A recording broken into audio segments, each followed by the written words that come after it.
মানুষের জীবন নষ্ট করে দেয় এমন 5টি ভুল। মানুষের জীবনে এমন কিছু ভুল আছে যা তাদের সফলতার পথে বাধা হয়ে দাঁড়ায় এবং জীবনকে নষ্ট করে দেয়। এখানে তেমনই 5টি ভুলের কথা আলোচনা করা হলো। 1. লক্ষ্যহীন জীবনযাপন। জীবনে কোনো নির্দিষ্ট লক্ষ্য না থাকা একটি বড় ভুল। লক্ষ্য ছাড়া মানুষ দিকভ্রান্ত হয়ে পড়ে, তাদের কোনো উদ্দেশ্য থাকে না এবং তারা নিজেদের সময় ও শক্তি অপচয় করে। একটি স্পষ্ট লক্ষ্য থাকলে তা মানুষকে সামনে এগিয়ে যেতে এবং সঠিক সিদ্ধান্ত নিতে সাহায্য করে। 2. অতীত নিয়ে অবসেস হওয়া। অতীতের ভুল বা ব্যর্থতা নিয়ে অতিরিক্ত চিন্তা করা এবং সেগুলোতে আটকে থাকা মানুষের জীবনকে ধ্বংস করে দেয়। অতীত থেকে শেখা গুরুত্বপূর্ণ, কিন্তু অতীতকে আঁকড়ে ধরে রাখলে বর্তমান ও ভবিষ্যৎ ক্ষতিগ্রস্ত হয়। সামনে এগিয়ে যাওয়ার জন্য অতীতকে পেছনে ফেলে আসা জরুরি। 3. ভুল মানুষের সাথে সম্পর্ক। আপনার চারপাশের মানুষ আপনার জীবনকে প্রভাবিত করে।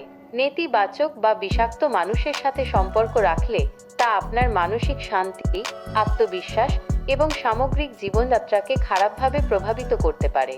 সঠিক মানুষের সাথে সম্পর্ক গড়ে তোলা গুরুত্বপূর্ণ, যারা আপনাকে সমর্থন করবে এবং ইতিবাচক শক্তি যোগাবে।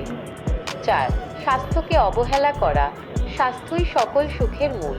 নিজের শারীরিক ও মানসিক স্বাস্থ্যের প্রতি উদাসীন থাকা একটি মারাত্মক ভুল।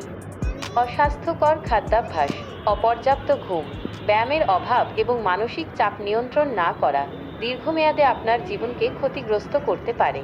সুস্থ জীবন যাপনের জন্য স্বাস্থ্যের প্রতি যত্নশীল হওয়া আবশ্যক। 5. শেখার আগ্রহ হারিয়ে ফেলা। জীবনভর শেখার আগ্রহ না থাকা মানুষকে স্থবির করে দেয়। নতুন জ্ঞান অর্জন না করা, নতুন দক্ষতা শিখতে না চাওয়া এবং নিজেকে উন্নত করার চেষ্টা না করা মানুষকে পিছিয়ে ফেলে। পরিবর্তনশীল বিশ্বে টিকে থাকতে এবং সফল হতে হলে শেখার প্রক্রিয়া চালিয়ে যাওয়া অত্যন্ত গুরুত্বপূর্ণ। এই ভুলগুলো থেকে শিক্ষা নিয়ে আমরা আরও সুন্দর ও সফল জীবন গড়ে তুলতে পারি। ভিডিওটি ভালো লাগলে লাইক, কমেন্ট এবং শেয়ার করতে ভুলবেন না। এমন আরও ভিডিও পেতে আমাদের পেজটি ফলো করে আমাদের সঙ্গেই থাকুন।